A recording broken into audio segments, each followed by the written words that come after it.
Hello, everybody. Welcome into the AJC Playoff Preview Show. I'm Brandon Adams. Happy to have Michael Cunningham, AJC columnist, Gabe Burns, the Atlanta Journal-Constitution Braves beat reporter. A big look coming up at Game 3 at Truist Park here on Monday afternoon between the Braves and the Brewers as the Braves try to take a 2-1 series lead. We'll talk about everything to be expected from the ballpark today. But first, a quick word from our sponsor at Kroger.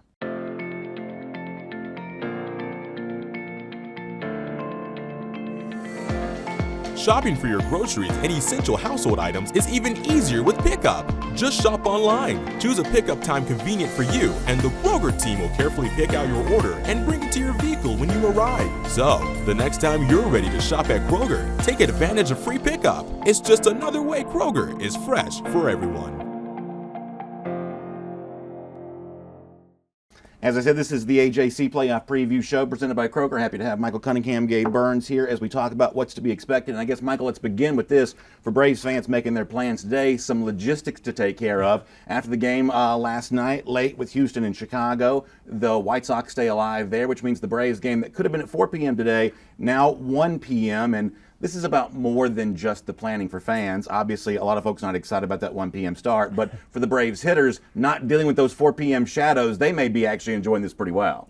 Yeah, I mean, and as sports writers, we like the 1 o'clock start because of deadlines. But yeah, 1 o'clock game, afternoon game in Atlanta, they're usually pretty good, weather-wise, conditions-wise. So I think the Braves, like you said, the Braves hitters will be fine with starting at 1.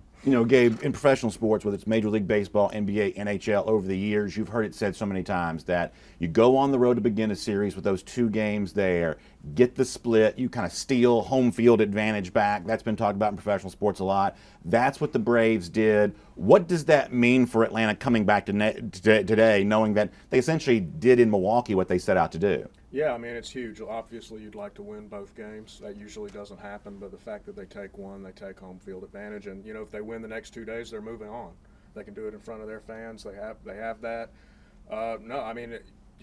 It's just huge for them. It positions them to potentially take care of this in the next 48 hours or so, and we'll see if they can. Michael, I think Ian Anderson on the mound for the Braves today in Game 3 is such an interesting player because we saw him last year in his rookie season. He really came alive in the postseason, the way in which, October dreams are sort of made of. This year's been a little bit of an up and down year. He's dealt with his injury, but last couple of starts when the Braves needed big performances to kind of clinch that division, it seems like he was returning to form a bit.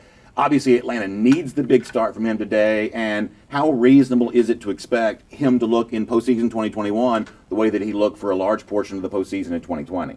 Well, ideally, he'd look better, right? Because he has more experience. That's one of the cool things about the Braves, during these division title runs is they still have depended largely on young pitchers, right? Like they've had some veterans on the staff, but you get to see how these young guys kind of get thrown out there, especially happened last year with Anderson, and he stepped up. And I think today, I think he'll be good based on experience. He was saying that he had nerves when he went out last year, but this year he kind of feels better about it, and I think we'll see a good performance from him today. Gabe, you're talking to Braves players all the time. What do you think their level of confidence is with Anderson on the mound here today?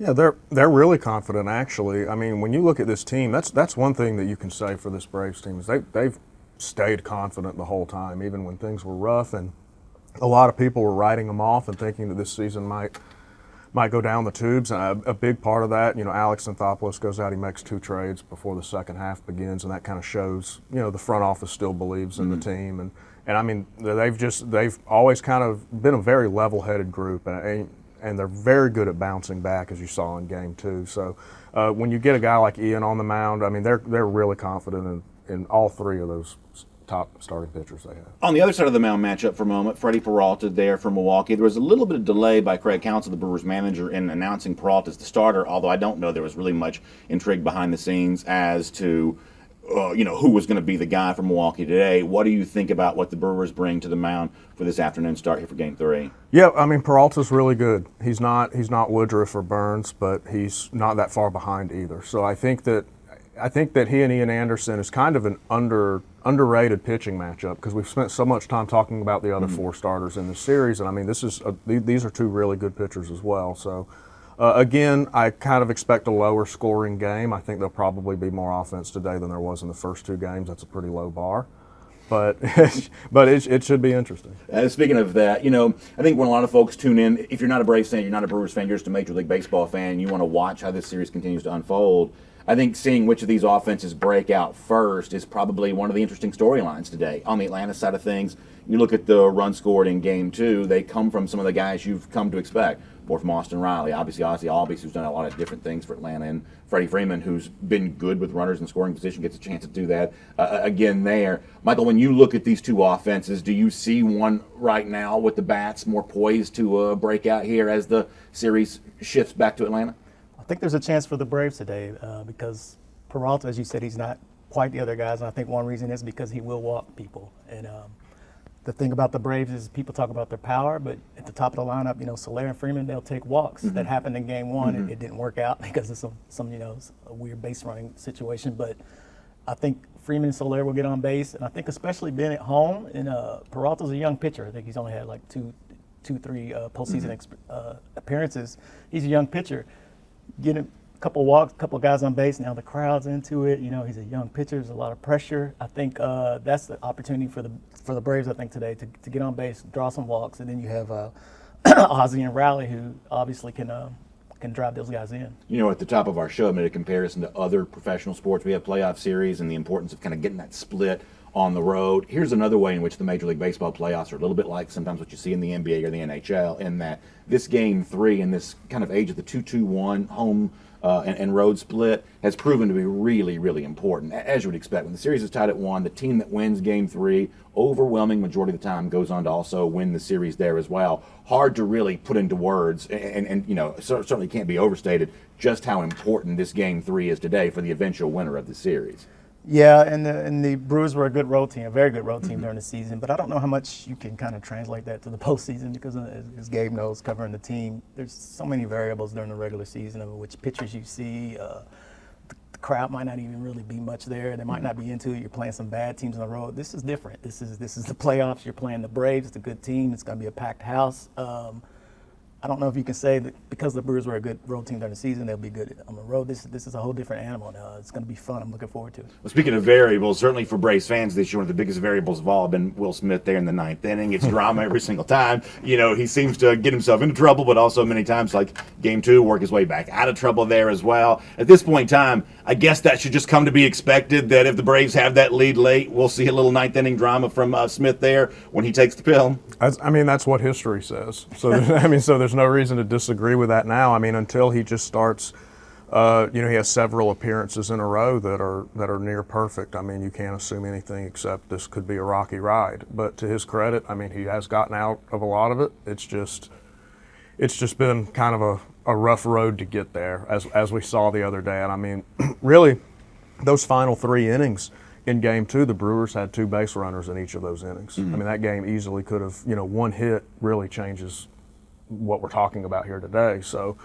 credit to the Braves relievers for getting out of that. But certainly Will Smith, a fan favorite to talk about. Lightning rod for discussion. Yeah, lightning rod for discussion. So we'll see if they have a small lead and the 9th inning rolls around, we'll see what happens. So maybe rough road there in the 9th for the Braves with Smith, but certainly smooth sailing with Max Fried there in Game 2. I want to talk more about that coming up. Let me remind you, though, you're watching the AJC Playoff Preview Show presented by Kroger. I'm Brandon Adams. This is Michael Cunningham. This is Gabe Burns there as well. We'll talk more about that. But I also want to make you aware that for AJC subscribers, as you're watching the game today, don't forget after the game, extended coverage continues with the AJC e-paper. It's one of those extra bonuses that AJC subscribers get as they follow the Braves through the postseason this year, as obviously Atlanta tries to get back to the National League Championship Series and maybe even make its way to the World Series there as well. Big updates from the ballpark, everything going on with the Atlanta Braves with the extra section in the AJC e-paper for AJC subscribers. So check that out from the Atlanta Journal-Constitution. And speaking of, Max Fried, what he was able to do there in Game 2, Michael, for Braves fans of a certain age, you remember the 90s when it was Tom Glavine and John Smoltz and Greg Maddux and, all those postseason appearances when those guys had the ball in their hand to toe the rubber, you expected a big-time star. What Fried did in Game 2 was really reminiscent, I thought, of some of those best pitching performances that was really the bedrock foundation for this Braves franchise for such a long time. Yeah, and that was the plan for this club now too. It was kind of set in place even before Anthopoulos got here. Was we're going to build it on a pitching staff, and as I was saying earlier, these young guys have been getting chances these last few postseason. I think it's exciting to see guys kind of if they can rise to the occasion. Freed was fantastic, and now Anderson follows him up. He was good last year. I mean, this is what it's about, right? If these guys are big league players, they're young, but they're getting their shot. They got the talent. We've seen the talent. Now you just got to perform in the postseason. It's exciting. The other thing that was somewhat a remembrance of times past for the Braves were also those offensive struggles in Game 1, where really in a lot of ways Atlanta almost wasted the start by Charlie Morton because he was obviously so strong. How big was it to allow Freed to put the team on its back in Game 2, and give them the performance when they did? The timing of that really couldn't have worked out better for the Braves. Yeah, I mean, look, the Brewers are not a great hitting team against lefties, or a great hitting team in general, but certainly against lefties. And he stepped up where they needed him, as he has the whole second half. In the second half of the regular season, he was a 1.74 ERA. It was the best in the majors. That stat gets thrown around a lot, rightfully so. Mm-hmm. So the combination that they have with Morton and Freed, that's what makes you feel like they have a chance to go on a real run here. If they get past Milwaukee and they face one of those California teams, you feel like they're going to have a chance because of their pitching. So not a lot of offense to come by in these first two games. The teams are combined 1 for 18 with runners in scoring position. So Freddie Freeman had the one hit. So the fact that they were able to salvage a split out of that was a win for them. You mentioned the success that Freed had over the course of the second half of the season. Maybe one of those things that kind of adds more confidence for Atlanta, what it might be able to do in the postseason. But we also know postseason short series is almost a completely different thing than what the regular season is. What does it mean for Atlanta that he kind of validated what he had been doing second half of the regular season by kind of picking up right where he left off in the first start there in the postseason? Oh yeah, I mean some guys struggle on that stage. I mean we see it every year in every sport that some guys are just not cut out for it. And Freed has now shown in multiple Octobers that he can do it, and he's managed to sustain success since the beginning of the shortened season last year. And now you're continuing to reassess his ceiling and what he can be, and certainly it looks like he can be a number 1 starter at this point. And obviously that's what you're hoping for. When San Diego drafted him in the first round, they end up trading him, and his career got off to a kind of a rocky start. Blister issues. He was up and down with AAA. He was in the bullpen. But this is another example of why you have to be patient with some guys, and the Braves are being rewarded right now for it. And obviously, Michael, we read your columns. We love to hear your opinions, and I'm sure a lot of opinions generated the other day in Game 2. And listen, it's the oldest story in the book, right? The manager's always going to be second guess for when he brings a starting pitcher back, when he takes a guy out, and certainly after not throwing a lot of pitches, 80, 81 pitches. Freed's not brought back out for the 7th inning there after kind of a little bit different decision in Game 1 when it comes to Charlie Morton. What did you make of the decision at the time in Game 2 not to bring Freed back when really it appeared that he was really humming there? Yeah, I didn't like it, but it's always tough to criticize managers because it's always an after-the-fact thing, right? Like, if you would have left Freed in, would this have happened? If he wouldn't have done that, But yeah, I didn't like it at the time. Freed, like you said, Freed was going well. Like Gabe was saying, the Brewers don't hit lefties very well. I would have probably left him in there, but it worked out. I know that Brian Snitker had kind of talked about this being a little bit different thing with Morton and Freed. Freed's less experience Charlie Morton is. Obviously, Snitker leaned on Morton's experience in a way that maybe he's not quite comfortable doing with Freed as of yet. How much of this is really about that, and how much of this is, even though I guess Snitker can't really admit this, how much of this is setting up what you want Game 5 to be about for your team? Well, Snit said that didn't factor into his decision. I think that there are multiple factors when you do make a decision like that. Snit is really big on experience and trust, and it's not that obviously he trusts Max Fried a lot, but in Charlie Morton, I mean, he's a proven big game pitcher. He's the guy you want out there for an elimination game. He hasn't lost one, so. Yeah, I mean, I believe him when he said that was part of the discussion. But Freed is getting to the point that I think that you can trust, with the experience that he has, that he can stay in a game like that. Now, when it comes to Game 5, it's going to be, if it comes to that, we'll talk about that more when we get there. But it's going to be an all hands on deck situation. So we'll talk about that. But I would imagine about everybody will be available. Yeah. So when you think about And obviously we know the Milwaukee 1-2 punch with their starting rotations very dominant there as well. And we'll get more into like what I think could be a very interesting Game 4 pitching decision here coming up. We'll get to that here in a moment. When you think about the opportunity of being able to bring back a rested Max Fried for some portion of that game, obviously, you know, what Charlie Morton will be there as well. If you're Atlanta, knowing how much you've ridden these guys over the course of the second half of the season, I think that if you get to that Game 5 situation, obviously the Braves like to finish the series up before you get there. But if you do get to that Game 5, you'd have to feel that you're in a pretty good position if you have some combination of Morton, some combination of Fried to try to send the Brewers home. Yeah, and that's how you do it in the playoffs, right? Sometimes you got to kind of piece it together. I don't necessarily agree with the idea of, oh, well, let's not pitch Fried so much in Game 2 because we might need him Game 5. Yeah. To me, it's in the playoffs. You manage to win the game that you're playing, and you go all out for it. That's one reason why I would have left Fried in. But, yeah, you're right. If it does come to that and you get some of Fried and some of Morton, you got to feel good if you're the Braves, right? I mean, that's how you do it. You kind of stack up your best pitchers. That's where pitching depth comes in. Right. That's, you know, I think that's why they lost to the Dodgers last year. The Dodgers had more pitching depth. Now the Braves have more of it, and that's kind of how you use it. Along those lines, I mean, what do you think the argument was for staying with Fried there or taking? I mean, obviously it worked out well. Braves win the game, but you know, to go to your bullpen there when you know that Fried's really humming along. What did you think of, I guess, the debate on both sides of that potential topic? Well, the result was good. I'm with Michael in that the process was questionable.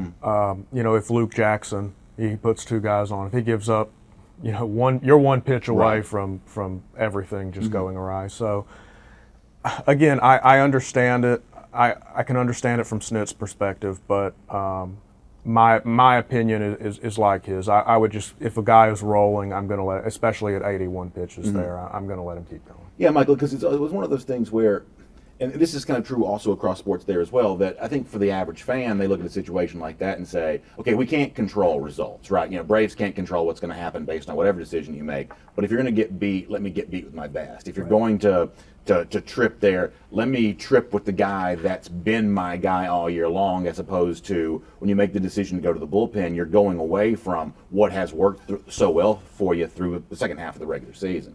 Yeah, that's part of it, right? It was a strange decision at the time. You know, you're watching the game, it's like, oh, why is he doing this?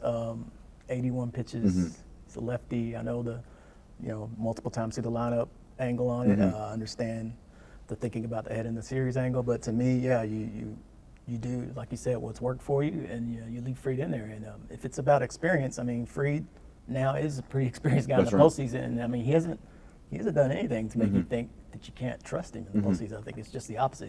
He's been great. That's what I said. One of the fun things about the Braves is these young pitchers get their chances and they come through. So why not let him stay out there? I mean, that's what it's all about. If you're going to get him that experience, if you say I trust experience, well then you got to give it to him, right? And then the next time you trust him more. So hopefully that's what will happen going forward with Fried. That's Michael Cunningham, Gabe Burns, Atlanta Journal-Constitution Braves beat reporter. We're previewing what's going to happen in Game 3 here on Monday afternoon between the Braves and the Brewers. There's our AJC playoff preview show. It's presented by Kroger. There's also, we know, going to be a Game 4 coming up on Tuesday. We'll talk what to expect there in terms of another pitching decision that needs to be made by Braves manager Brian Snitker. That's coming up in just a moment. Before that, though, let me remind you, as I said, for our Atlanta Journal-Constitution subscribers, a great chance to follow in-depth coverage of everything happening at Truist Park, or if the series shifts back to Milwaukee, what happens up there. And if you're not one of those AJC subscribers, you've really picked a great time to be one. In fact, let me show you a quick message here to let you know exactly about, beyond the world of the Atlanta Braves and the world of sports, all the great coverage coming from the Atlanta Journal-Constitution.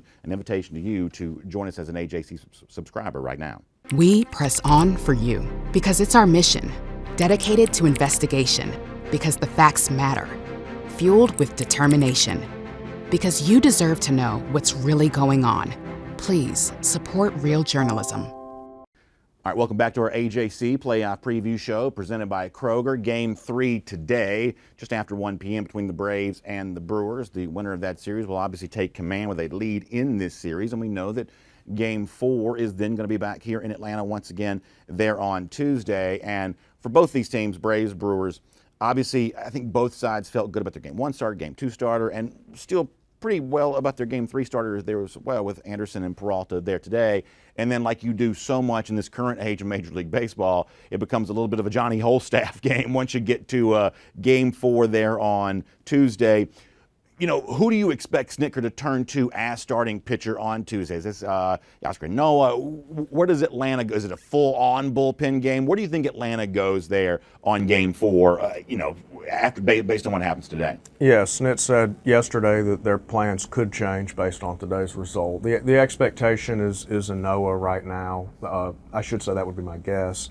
And then you have Drew Smiley to potentially follow him if that's the direction you want to go. Again, that's another lefty who can add length. And in a series like this, I mean, especially when the Braves were putting together their postseason roster, they expected to get some length out of Fried and Morton, obviously, in this series. So you're less concerned about covering innings. So when you carry Smiley, it's not necessarily about the length he can provide you. It's about carrying another lefty. It's the same reason that Dylan Lee, who no one really even knew who he was until October when he made his first two major league appearances, he makes the roster too. So in the situation, if they do go with the bullpen game tomorrow, expect to see a lot of lefties following Noah. And Michael, we talked a moment ago about the need for one of these two teams to break out offensively. It's got to be more than just timely hitting. Someone's going to get hot with the bats, and that may be what determines who ultimately wins this series. And maybe hard to do that for either side, Game 1, Game 2, Game 3, because the guys who are taking the mound are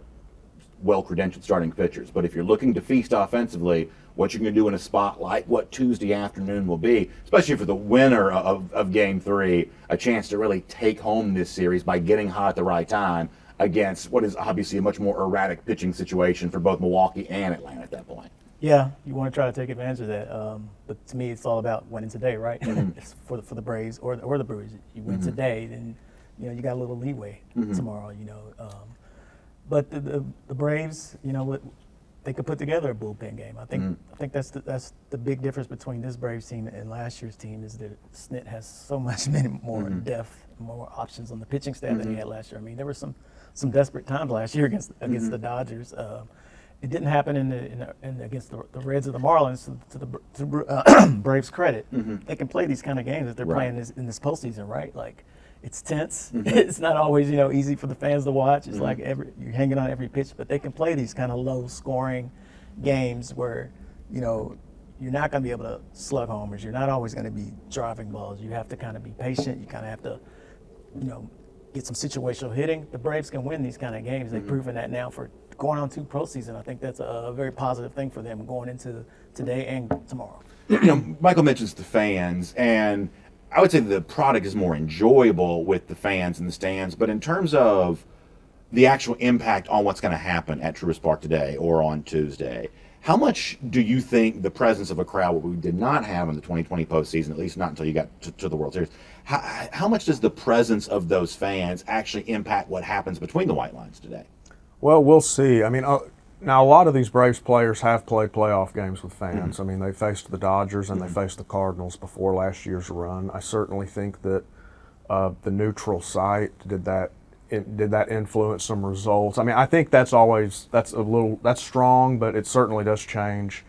It just changes how things unfold, how guys think. And Tyler Matzek, obviously, he was awesome in Game 2, and he said after the game that he was a little more anxious and that it was different with all the 40,000 Brewers fans, and that was something new for him to experience. So, in Ian Anderson's case, for example, I mean, he's going to have the fans behind him in this game. So he at least has that. But I would trust that the Braves, especially after playing those two games in Milwaukee where it was very loud, and it was not a situation where the Braves had that many fans there. There were a lot of Brewers fans. I mean, it was not, it wasn't like a game in San Diego or something. So. But we'll see. But I expect the Braves to really feed off that fan energy. We should also point out that all 4 division series do take place today. As we mentioned off the top of our program, Chicago getting a late win on Sunday night against Houston to keep that series alive. That's why the Braves series will now be at 1 p.m. today as opposed to what it could have been just after 4 p.m. So it's an interesting day today, especially if you're not going to be at the ballpark, to just kind of survey what else is happening around Major League Baseball right now. Michael, I know for a lot of Braves fans, they have their eye on what's taking place between San Francisco and Los Angeles. First of all, this is such an epic series, the two teams that won well over 100 games. You don't see this kind of winning firepower on both sides. What an amazing series between the Giants and the Dodgers, two teams that really won at a almost unprecedented clip during the regular season. Yeah, we almost didn't get it right because to me, the dumbest thing in baseball is a one-game Right. playoff, right? I don't understand. You play a whole season and then you determine it on one game. I don't like that at all. So, but we ended up, the Dodgers did it. So now we got that series. It's a great series, right? And obviously the Braves fans are watching it. I think for me, you'd rather play the Giants, but if it's the Dodgers, it's the Dodgers. The Braves, I've seen them a lot in the postseason. Last year, they pushed them to the limit.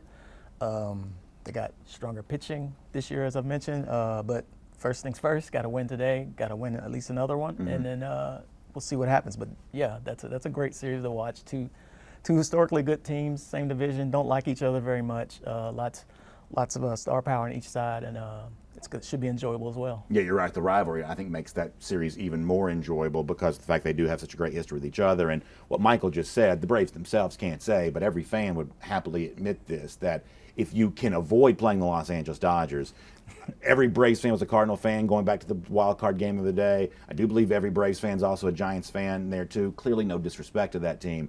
But you don't want to play the Dodgers if you can certainly avoid it. Yeah, no, you don't want to play the Dodgers. I mean, they obviously eliminated the Braves in 2018. They eliminated them last year, and look, I mean, this Braves team, that they can compete, and we've talked again. We keep going back to Morton and Fried, and we'll see how Anderson does. But I mean, the Dodgers are obviously quite a monster right now, and the Giants, again, I mean, if the Braves do advance and they end up playing the Giants, that's going to be obviously a really tough series. That's a team that won 107 games. So either way, you are facing just a really, really incredible team in the next round if they can get there. What's interesting to you about what's happening on the American League side right now? I mentioned before, Chicago staying alive, kind of an interesting series within the American League East between Tampa and Boston right now. What jumps out at you, what you're seeing in the American League? Well, I'm a little surprised that the Red Sox lead that series now. Honestly, I picked Tampa Bay to sweep it. Actually, I really thought that the Rays were comfortably better than Boston, and right now Boston has surprised them, and they won that thriller last night. And in Houston and the White Sox, Houston's lineup is so good and so deep. We'll see if the White Sox can come back from that, but that's going to be a tough chore. So it looks like the Astros, nobody's favorite team, could very well be back in the ALCS again. And for Houston, I mean, obviously we know the backstory here, the cheating scandal, and that's the kind of thing that even non-baseball fans know a lot about. How important would it be for them to find some postseason success as a way of maybe putting some distance between the current version and their somewhat scandalous past? Well, they could try. I don't think they're ever going to shake that as long as that kind of some of those players are still there and some of the decision makers are still there. I don't think they'll ever kind of shake that. That's how it goes in baseball, right? Once you get that label, that's kind of it. Nobody ever forgets it, as we see every year when guys don't make the Hall of Fame. Sure. Once you get that label of being a cheater, that's it. But yeah, for them, I'm sure that's part of it, right? We're going to show that we don't need to bang trash cans and know what pitch is coming to be a good team. We know that's their take on it, but I don't think you can ever really overcome that. Not especially not in baseball. Other sports, maybe, but baseball has always had that thing about we don't like cheaters. Right? It kind of sticks with you, right? Yeah, No doubt even though about there's that. a lot of cheating that goes on in the game that's kind of Different kinds over the years, There's an right? acceptable line, right? Like, and it's all policed by the players, basically. Sure. It's like how much, there were a lot of players that don't like the Astros because of that. So I mean, that's another. They're never going to be able to overcome that, I don't think. No, I think that's a good point. I think a lot of the criticism of the Astros came from within inside the ranks of Major League Baseball players, which I think is a really good point. We'll get a final thought here on Braves Brewers from our panel here coming in just a moment. As I mentioned before, though, as Atlanta goes through the postseason, here part of our AJC playoff preview show presented by Kroger, we want to use this as a special opportunity to invite you to become an Atlanta Journal-Constitution subscriber if you have not been before. And we have a special offer just for the folks who are watching the show right now as a way to get involved with that. You can go to the website ajc.com/battleatl. That's obviously a phrase that the Braves are using this time of year. ajc.com/battleatl. and you can take advantage of a great offer right now. Unlimited digital access to AJC.com, and the e-paper starts at just $1 a week. So take advantage of that great savings with the Atlanta Journal-Constitution right now. A great way to get signed up as an AJC subscriber and follow all the action as the Braves make their way to the 2021 postseason. All right, final thoughts here for a moment. Braves, Brewers, Game 3 today. Chance for the Braves to take a series lead and potentially a chance to win this series without having to go back to Milwaukee. Gabe, what's on your mind? What are you watching for as these two teams begin to do baseball battle this afternoon? I'm watching for hits with runners in scoring position. Again, I keep coming back to this 1 for 18, both these teams combined. Whoever comes up with that big hit, this feels like it's going to be that kind of series. And, you know, I picked the Braves in 4, and I expected them to lose game 1, so I entered the series thinking they would win both home games. We'll see if that happens. Obviously, if it doesn't, it's going to set up what would be just a remarkable game 5. But the Braves are going to try to avoid that scenario from taking place. Kind of funny, long 162-game regular season. We talk a lot of advanced stats, weighted runs created, and all those kinds of fun things you do from the analytics bent. But when you get to October, a lot of times it is those old school stats, right? It's like how you hit with runners in scoring position. Do you get those RBIs? It seems like the modern baseball conversation discusses those kinds of things less, but in October it seems like we kind of veer back in that direction, right? Yeah. I mean, Look, to make it just as simple as possible, if you have a guy on second, you have a guy on third with 1 out, you got to get him in. Yep. Right? Some way. Yeah, somehow, some way you need to get the guy in. So a lot of times we're watching these games and you can just really simplify it down to the most basic form of baseball conversation. And in this series that is so well pitched, it's going to come down to just doing those fundamental things. Michael, how about for you, a final thought on what you expect to see unfold over the next couple of days? I think the Braves win today. Hope that isn't the death knell for them. But hey, I picked them the East. Even when they started wobbling a little bit, I wrote that they were still going to win the East, and they did it. It wasn't easy, but they did it. I think you're going to see, like I said, Soler and Freeman getting on base, maybe drawing some walks. And I'm looking for Ozzie. Everybody knows he's not patient. He's a free swinger. He loves to swing. He's not going to take walks. But he can. The other side of that is he can drive the ball. So I see him having some guys on base in front of him. And maybe driving a few pitches. Let's see what Ozzie can do today. And I think the Braves will get to Peralta and win this game, I think. Look forward to reading coverage from both of you guys there from the ballpark here today. Big thanks to our friends at Kroger for making this show possible here today. And a special thanks as well to all of you around Atlanta, Braves fans and everybody else included who've tuned in to give us a view here today. Hope you enjoy the rest of the Major League Baseball postseason, including this afternoon between the Braves and the Brewers.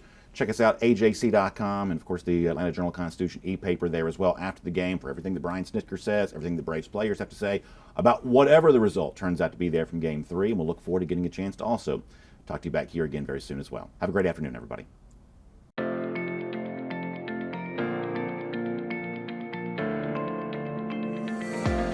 Shopping for your groceries and essential household items is even easier with Pickup. Just shop online, choose a pickup time convenient for you, and the Kroger team will carefully pick out your order and bring it to your vehicle when you arrive. So, the next time you're ready to shop at Kroger, take advantage of free pickup. It's just another way Kroger is fresh for everyone.